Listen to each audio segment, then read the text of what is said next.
Did George R. R. Martin ever write anything good that wasn't a Game of Thrones? Yes. Yes, he did. Hey nerds, what's up? After becoming a very late and rabid A Song of Ice and Fire fan sometime in 2023 and 2024, this year I decided I was going to make it my goal to read everything George R. R. Martin had ever written because I was that much of a fan. And today I want to share my experiences and do a tier rank list of all of his works to let you know which ones that you should put on your TBR and which ones you should maybe avoid if you care about my opinion at all, which you might not. So I don't want to waste your time. Let's just get right into it. Okay, so we have my tier ranking list, which has a lot of tiers. We start with as good as A Song of Ice and Fire. And it's important for you to understand that every A Song of Ice and Fire book, I'm talking about Knight of the Seven Kingdoms, I'm talking including Fire and Blood, every A Song of Ice and Fire book is better than 99% of other fantasy books. So I don't care if there's one, like even the worst A Song of Ice and Fire book is better than most things.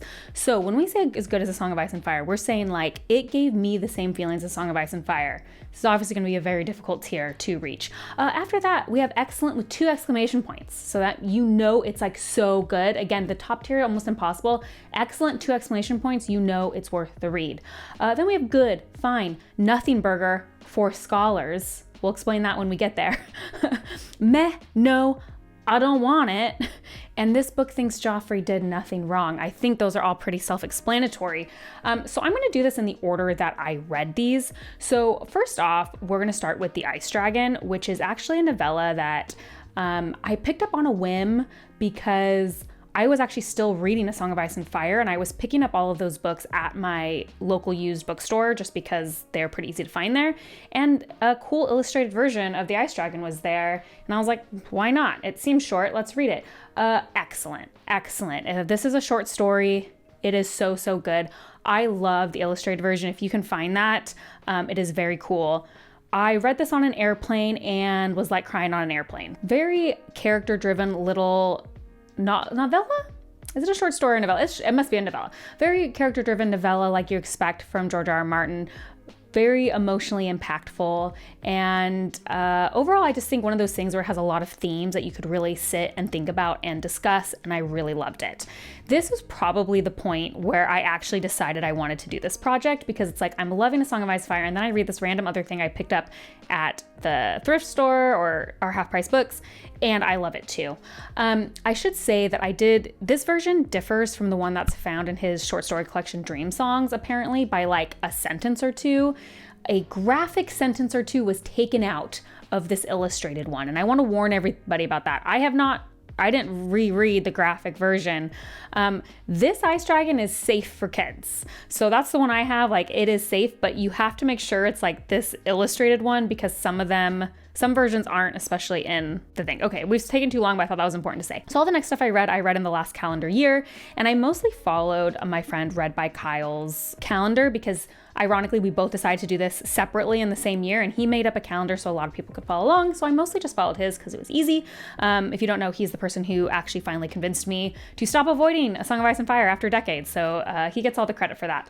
But the first book up that we read early on in the year was Windhaven by George R. R. Martin and co-written by Lisa Tuttle. And here's the thing, guys, like you can't imagine how it felt to start with Windhaven because spoiler alert, this is the only one that goes in this top category as good as A Song of Ice and Fire.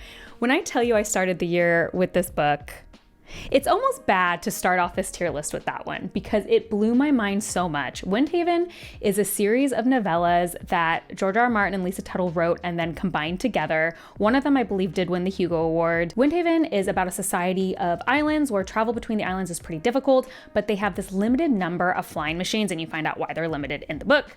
And they have these flyers that can use these machines to travel quickly and bring messages between all of the islands. And it is very much a social status thing, and these flying machines are passed down through families. And this story is really like a political novel about how one person sets out to kind of change how that's been done.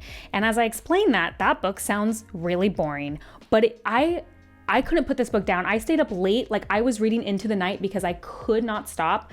Some of the best character work, politics, I felt so emotional. I was like crying at the end of the novel. It was So good.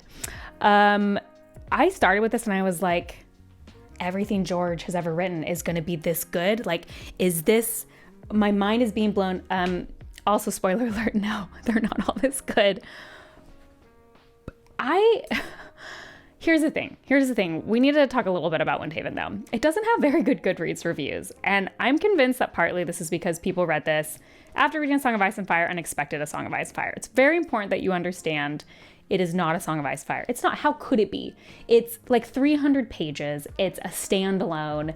It's sci-fi. I would say like a little sci-fantasy, but much closer to sci-fi. But it made me feel as passionate as I feel about A Song of Ice and Fire. So I need you to know that if you take my recommendation to read this book, which you should because it's incredible, you cannot go in expecting A Song of Ice and Fire.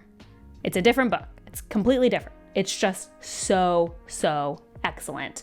And all the other booktubers who read it this year also thought it was excellent. I think most of them gave it 5 stars. So it's not just me. But I will say, like, I know if you've been on my channel, I am kind of known now as like a Song of Ice and Fire stan, which is hilarious. But there are so many bigger A Song of Ice. There's people who have been A Song of Ice and Fire fans for decades. They know so much more, blah, blah, blah, blah, blah.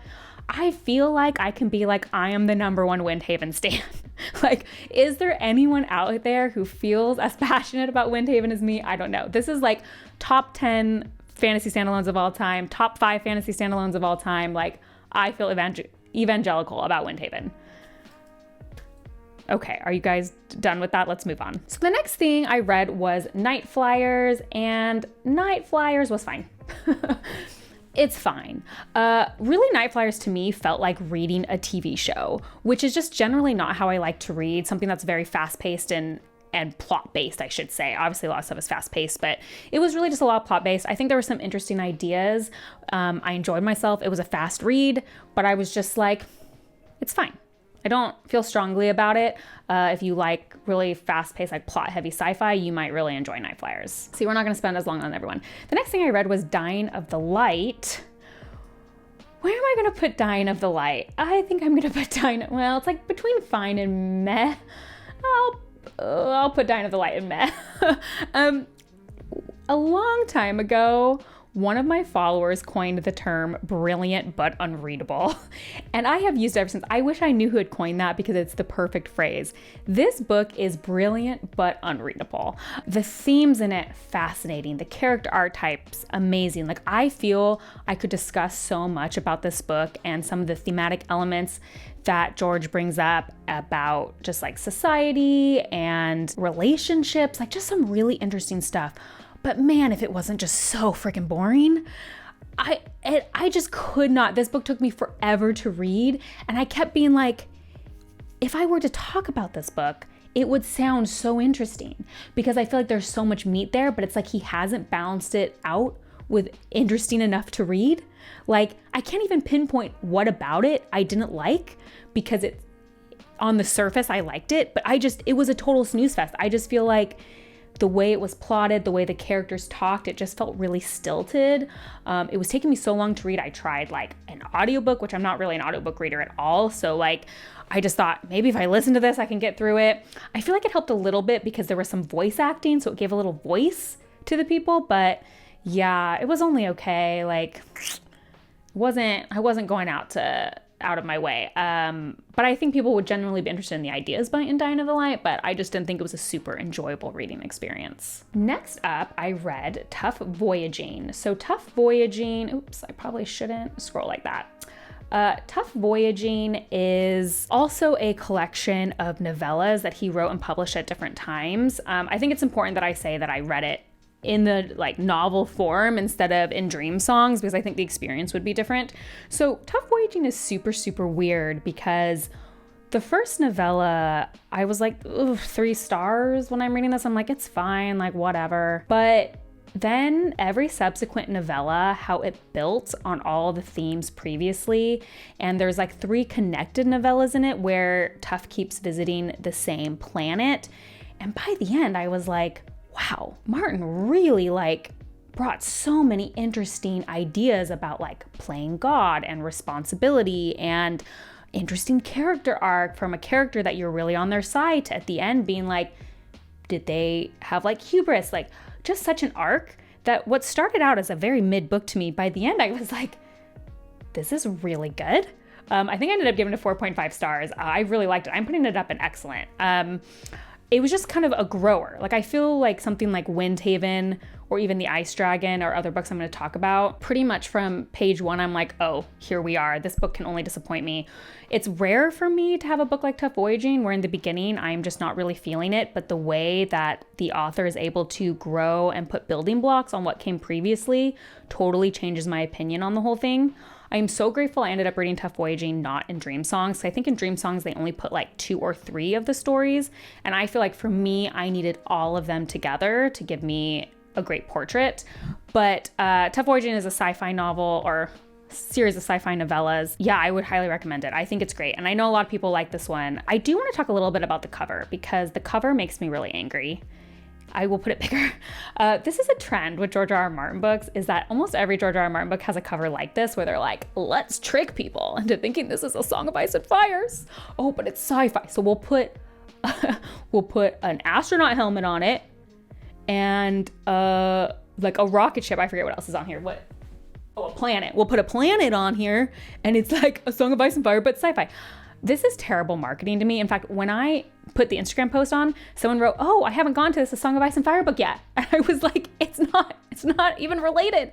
I hate this. I just feel like it's so stupid. It's like trying to trick people into reading it. And anyway, it makes me really mad. There's actually a lot of wild covers. Tough Voyaging, man. There's also this cover with like, looks like clip art animals, which technically is correct for the book. But is this a wild cover or what, man? Like, oh my gosh.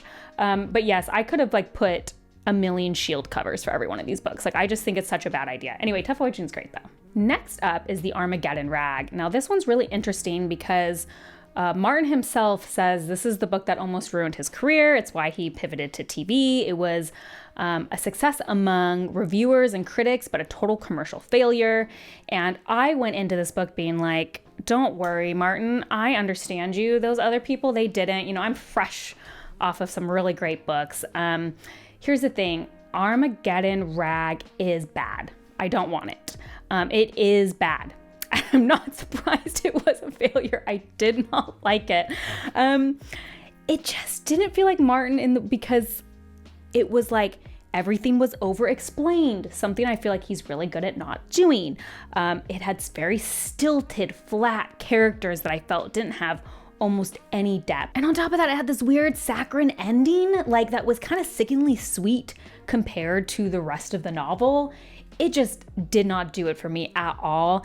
And this is based a ton on nostalgia of the 60s. And while I was reading it, I was like, did you need that nostalgia? Did you need to live through that era to feel that this was significant? Because for me, reading it, it felt like nostalgia for nostalgia's sake.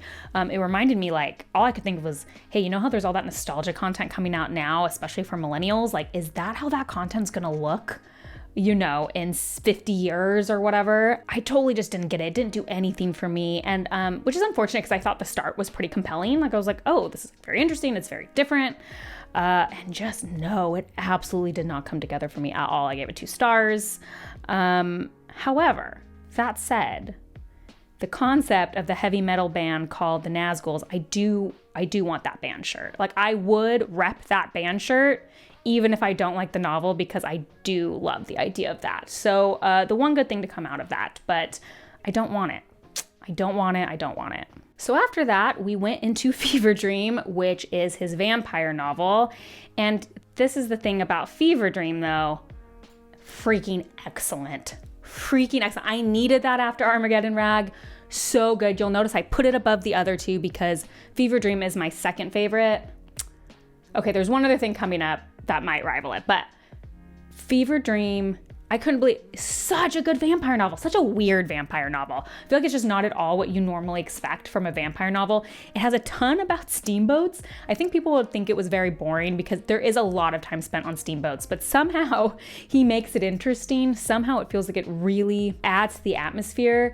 And it also does this thing that I think Martin is actually super good at, particularly in A Song of Ice and Fire, which is when he makes items or locations characters in the novel. Like when I was reading A Song of Ice and Fire, I talked a lot about how Winterfell is a character and how that affects how you feel about certain events in the novel. The steamboat, the fever dream in this case, becomes a character. Like you become so invested in what happens to that boat, like it becomes such a big thing. And I love when an author can do that.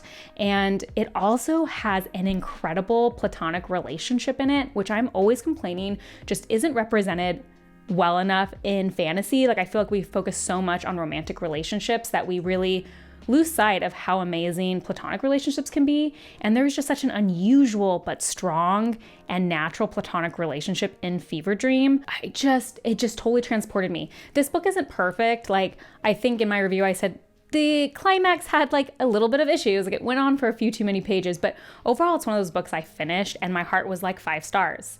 My heart was just like, this is actually, I actually already lent it out. Like just a really great novel. And I think what Martin does well, which is just very unusual and very unexpected, but really knows how to play on your emotions and get you invested. So technically I did Dream Songs Volume 1 before I went on to Hunter's Run. So Dream Songs Volume 1 and 2 are a collection of a majority of Martin's short stories, not like every single one, but some of the bigger novellas and some of his more bigger short stories.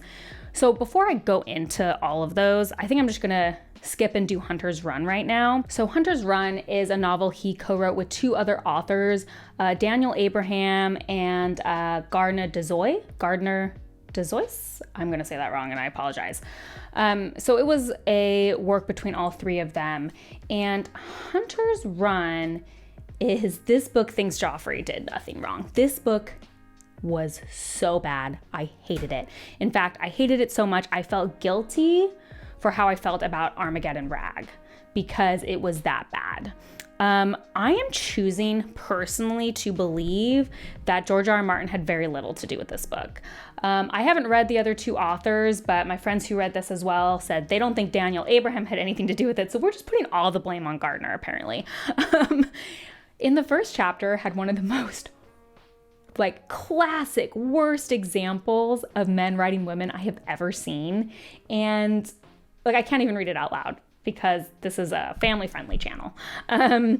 It's terrible. And here's the thing, like I know if you've watched any of my video essays, I have talked, critically is the wrong word, I just have wanted to explore the way that Martin uses violence against women in his stories and things of that nature. I think it's a very nuanced and complicated topic. And I do think George has been guilty of some things I don't particularly like in fiction and some forms of men writing women, but he's never been guilty of this form of it. Like the way it was in there, it's like, no, that's not how Martin does it. I just have to assume he gave like a single idea for this, because here's the thing, there's a couple of interesting ideas in this novel and they are just, nothing is done with them. The least interesting thing you can think of is done with them. It is full of a character being as macho as possible, that he is a man. Did you know that this character is a man? But he's a man. In case you forgot, he's manly. He's a man. I hated every second of it, actually. Like, the only redeeming quality, like I said, was like 2 ideas that are very big spoilers. No, I was not a fan. Joffrey would love this book. Yes, I'll say that. Okay, so now we're gonna get into Dream Songs Volume 1 and Volume 2. I am going to do all of the stories, which I know is kind of crazy. What I'm gonna do is I'm gonna speed run the ones I know people don't care about a ton, and I'm gonna focus more on some of the bigger novellas that people are interested in or are more well known. So let's start with Dream Songs Volume 1. One more thing about Dream Songs, just in case you didn't know, it is a collection of his short stories with essays by him interspersed, explaining how the stories came to be and at what point in their career they were and like when they were written. So I love that. So if you are interested in that kind of thing, if you're a huge George R.R. Martin fan, I highly recommend reading them just for that extra insight about him and his career and why he wrote things. Because that's how it is, this isn't a collection of like Martin's best works. It's not his best short stories. It's like, here are some of my best short stories and also some stories that might show you how I got to where I was. And so because of that, even when I rank stories low, it doesn't mean I don't think Dream Songs is worth reading. I think both of them were 100% worth reading. So I wanted to do that caveat. I ranked them both high because I loved the experience of reading Dream Songs. I thought it was great. But I do think it'd be fun to tell you kind of like how I felt about the individual stories. So if you wanted to just seek them out instead of reading that whole thing. So that's to say, we're going to start quickly with Only Kids and The Fortress, which I both put under Nothing Burger. Wait, where did Only Kids go? Oh, did I not put it on? Oh, there it is. I've got a real cover for it. The Fortress and Only Kids. Nothing Burger for scholars. What I mean by for scholars is if you were interested in George R. R. Martin's writing career and his life and etc., reading these are very interesting because it tells you how he got to where he is. On their own, though, if we're just ranking them as stories, totally nothing burgers. Neither bad nor good, just completely nothing. Next up, Death and His Legacy. Good. Thought it was very interesting. The Hero. Also good. Good to great. I thought it felt very relevant till today, which was kind of surprising. Kind of chilling based on that. Oh, we're losing. I'm gonna have to scroll down. I'm sorry, that's annoying. The Exit, fine. Who cares? Boring. The Second Kind of Loneliness and Where Morning Comes Mistfall. This is where we get into, well, can I put an excellent? What about really good? Really good. It's hard. I feel like excellent with 2 exclamation points. I need to save that for some other things. But Second Kind of Loneliness and With Morning Comes Mistfall were both 5-star short stories for me. They were really, really good. Super atmospheric. The Second Kind of Loneliness was all journal entries and I was gripped. Again, it was like, oh, I had to finish it in one sitting. With Morning Comes Mistfall is a great example of George's great atmospheric work. So those two in particular, they go between good and excellent. I should have had a great here. It feels weird putting them in excellent, but they're definitely better than these other two. So I would definitely recommend reading those two. I think they're very good short stories. Okay, and then we get to A Song for Laia, which is one of the most recommended things to me. Everyone was super excited for me to get to the Song of Laia. And Song for Laia is good. It's good. I'm so sorry. It's just good. I was kind of surprised because people just really thought I would go gaga over this. And it's good. Don't get me wrong. Like, it's not bad. It's good. I put it in the good category. But I didn't feel like super evangelical about it. I felt like it was slightly underdeveloped for me. Like, it needed to be longer. I felt some of the character motivations happened very quickly. And I know it's just a novella, but I have seen Martin's short story and novella work, and I've seen what he can do in a short period of time, and I needed a little bit more here. I loved the ideas presented, I loved some of the scenes presented, but it didn't necessarily feel like a short story I felt a lot of need to revisit. It just felt like enjoyable and good, and I didn't feel super strongly about it. So I think that's going to be one of my biggest hot takes here, is how unstrongly I felt for Song of Laia, since it is one of his most famous novellas. So I'm sorry to disappoint everyone. It was good, but that's all. Okay, let's speed run again. The Tower of Ashes was good. And 7 times 7, fine. Actually, meh for 7 times 7. The Stone City is fine. Bitter Blooms is fine. I'm gonna put The Way of the Cross and Dragon into good. Actually, let's put these, I wanna show you that Song for Laia is not my favorite. The Way of the Cross and Dragon, I am gonna put into good. It wasn't excellent for me, but I thought it brought up some really interesting points. So I definitely would say that one is worth the read. I'm actually gonna move it. I should put like the order of the worth the read for me. Lonely Songs of Lauren Dorr, fine. Some interesting concepts again, but just fine. In the Lost Lands, really enjoyed. That one. I think that one got an adaptation, didn't it? That was nothing like it. Really enjoyed In the Lost Lands. That was a great one. Would put that in the worth. Like these first 4, for sure, I would say like definitely worth reading. We'll get to more, but good. I liked those. Now we get to more interesting things. Let's talk about Meat House Man, which is no. No.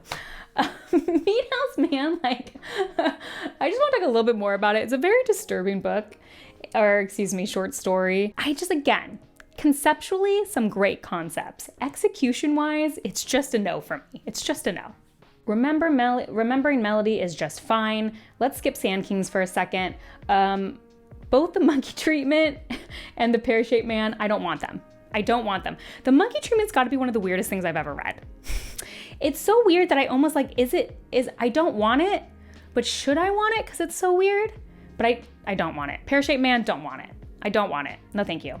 That leaves us with Sand Kings, which is the last one of this one that I read, because the Ice Dragon's also in this, but I read it previously. Anyway, Sand Kings. So Sand Kings is probably the other most famous like short thing of Martin's, and a lot of people have recommended it to me.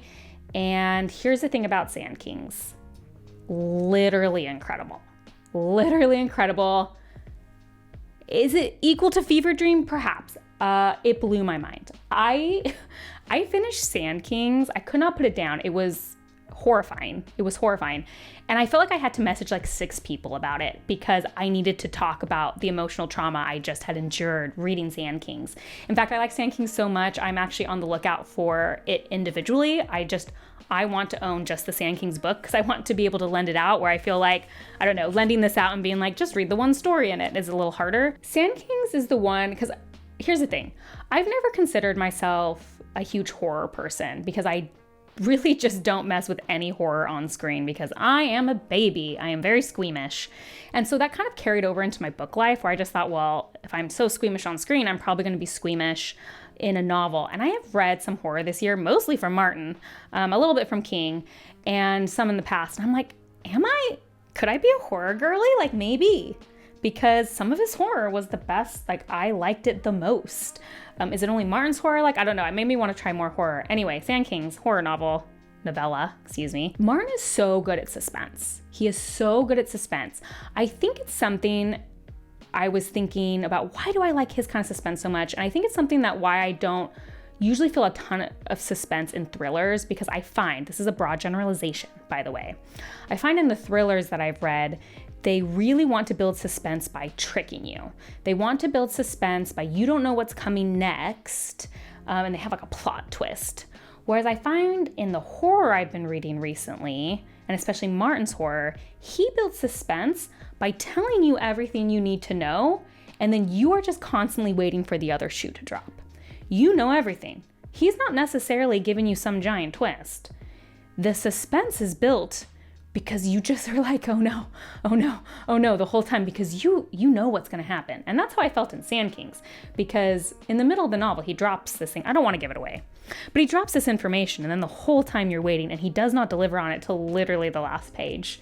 And so the whole time I was horrified, I was disgusted, I couldn't put it down. Sand Kings is underrated. I actually can't say that. I think people talk about Sand Kings all the time. It's probably not underrated at all. But I feel like there is no amount that Sand Kings could be rated properly because it's that good. Windhaven, Fever Dream, and Sand Kings, like absolutely top tier. Like if you come away with anything from this video, those are the 3 things, okay? To me, those are the 3 things. So all you people out there in the comments who really wanted me to read Sand Kings, you were right. You were correct. It is underrated. No matter how rated it is underrated. It is so good. Okay, that finishes up Dream Songs Volume 1. Now we're gonna go to Dream Songs Volume 2. So bear with me here. I have to scroll down because it's just not working. So Twilight Zone and Doorways, Dream Songs Volume 2 starts with 2 scripts from his TV days. Reading scripts isn't like necessarily super fun. I don't mind it, but they are also nothing burgers to me. Just like, if you're interested, they read very much like a product of their time. Nothing super great. So then the next 2 were excerpts from Wildcards. Now, I did not read Wildcards as a part of this because I knew that Martin had only contributed a little bit to those, and I was really trying to look for heavily Martin influenced things. And I thought maybe eventually I'd get to Wildcards, but I gotta be honest, it didn't interest me a ton. That is until I read these 2 Wildcards. I loved them. I did. I'm putting them in good just because like I feel like my excellent tier I have to really like save for the excellent stuff, but I really, really liked them. And I thought it was very cool because they drop all this other stuff that I assume is just in the rest of Wildcards. So they'll say these off things about characters and you're like, wait, I want to know more about that. And clearly I have to read Wildcards. So reading this made me really interested to at least try like the first, I think the first 4 Wildcards make like an arc. I might be making that up. I remember thinking it's like only the first 4 or 5 or something that make something somewhat complete. I might try to look for those at my half price books next year and just kind of read them over time. I am curious, like I'm gonna try the first one. Do I like what Martin wrote. Do you know what I mean? Like, am I gonna like wild cards, or am I only gonna like what Martin wrote for wild cards? But based on these, I am super interested to learn more about those characters. So I actually like going from not planning to pick up wild cards to potentially picking up wild cards next year. I think they were very successful in that way. It like convinced me to read them. So Under Siege is actually a rewrite of The Fortress. So The Fortress was historical fiction, and then Under Siege takes the same story and makes it like fantasy. It's still a nothing burger, but I'm gonna put it in fine because it's better than The Fortress, but still pretty much nothing. The Skin Trade. Oh, the Skin Trade was hard. Where do I want to put the Skin Trade? It's between fine and good. It's between fine and good. Here's the thing. Skin Trade is horror, and I loved a lot of the horror elements of it. It's about werewolves, and again, just kind of subverting a lot of stuff. It's not like I'm so well versed in werewolf lore. I guess I shouldn't say that. It subverted my expectations, which probably wasn't very hard in this case. But again, a great builder of suspense, great. I just don't love some of the character choices that Martin made in this. Like, they got really grating, and it was hard for me because I think they were intentional, but I just didn't like how it played out. So it's between fine and good for me. Like, loved the idea of it, but some of the execution kind of bothered me. So you take that with what you will. Unsound Variations is kind of the same thing. I'm going to put that one in fine though. The thing about Unsound Variations is, again, it was some character work. Particularly the idea of Unsound Variations, which is his chess story, which is very funny. Some cool ideas, just a little underdeveloped. There's this wife character in it that like just ended up being unbelievable. Not in a men writing women way at all. Just she has like a change of heart. Who cares if I spoil Unsound Variations for you guys? Like, who's among you are really gonna go read this? She has like a change of heart halfway through that is so ridiculous. It was just like hard to believe. So I wish it had just been done a little bit better. I don't know. It was fine. I enjoyed it, but it was fine. The Glass Flower, fine. Who cares? Nothing Burger. I don't know. Who cares? You'll notice that there's less in Dream Songs Volume 2 that I'm rating, and that's because Dream Songs Volume 2 had Tough Voyaging and The Hedge Knight, both things I've obviously read previously. So I skipped a lot in this book because I'd already read it. Which brings us to the last thing I read. I actually just finished this. This was the last Martin thing I needed to read, the last short story, which was Portraits of His Children. And you know, it's kind of the last thing, so I was just like not having high expectations. I just kind of wanted to get it done. And then it was so good. I was really blown away by Portraits of His Children. I need to talk about it. I feel like I could make a whole video on it. It brought up such interesting stuff. Now, the interesting thing is, as I was reading it, I was a little wary because it does deal with sexual assault. That is one of the kind of main plot points in the story. And I've had an up and down history with how George deals with sexual assault. And so I was very wary. And then it ended up just being this incredibly thoughtful short story about people's rights to their own stories and the effect of those events on people and parenthood and trauma and writers. And I know this sounds like a lot, because it is a lot. That's why I'm saying I feel like I can make a whole video on it. And, you know, this terrible person who is our main character, but in the way only Martin can do, like, terrible people in his books sometimes bring up valid points. And where are these lines? And how would you be in this situation? And ended up just provoking a lot of thought. And I find it fascinating that he wrote this so early on in his career, because ironically, I feel like it's reframed a lot of his use of assault in his stories. Not like it's wiping away some of the things that I don't think he does particularly well in a couple instances, but it did maybe be like, maybe you're more thoughtful than I've given you credit for on some of these things, even if I don't think the outcome is perfect. I highly recommend, like, you know, anything that's excellent above tier, I just highly recommend you get to it. And Through the Good, definitely Second Kind of Loneliness, and With Morning Comes Mistfall. But I had never heard anything about Portraits of His Children. I guess it won a Nebula Award, but just, if you want something to discuss and leave you thoughtful, Portraits of His Children, man, what a way to go out, because It was very, very good. Okay, I've talked for a long time. There's my ranking. I do think it's funny that it's like almost a bell curve. So I guess that makes sense. But just, he's written a ton of good stuff. And I've done this a few times with authors. I have done a whole bibliography read. Now, the thing about it is like, someone like Susanna Clark, who I've technically done a whole bibliography read for, she only has 2 books and a short story collection. I'm talking about being able to do a bibliography read with an author that has a very large chunk of work is always super, super interesting, because you get to see thematic elements that crop up in their work over and over again, and you get to see, influences and how their writing's changed over time. And of all the people I've done this with, I'm gonna say it, George R.R. Martin was the most varied. Like, I was so impressed by how different his stories were, and it really grew my appreciation for him as a writer, because so often I think we can view writers, and particularly in Martin's case, like, Martin is so known for A Song of Ice and Fire. That has become his whole thing. And I now have this great sadness that so much else of his career has been erased. And in fact, what was so interesting to me is like Dream Songs was released, I think, I wanted to read that. Oh my gosh, I don't think I saved it. There's one of his essays is like, oh, I wish this TV pilot had ever gone to air. I'd be a lot richer than I am now. It would have been the most successful thing. And I was like, wait, when was Dream Songs written? When was this essay written? And this was published and this stuff was written, I think when Storm of Swords had been released. So before the Game of Thrones TV show, before Song of Ice and Fire even went into this stratosphere. And he was already considered like such a great author, or an author of enough note in the fantasy community that he was getting these collections. And then since then, he's exploded. And I feel like we've just lost a lot of sight over all of this other amazing work he did. And I am so grateful I decided to do this, because I'm glad I know now that amazing work. And again, sci-fi, horror, a lot of historical influences, sci-fantasy, his stories are really varied.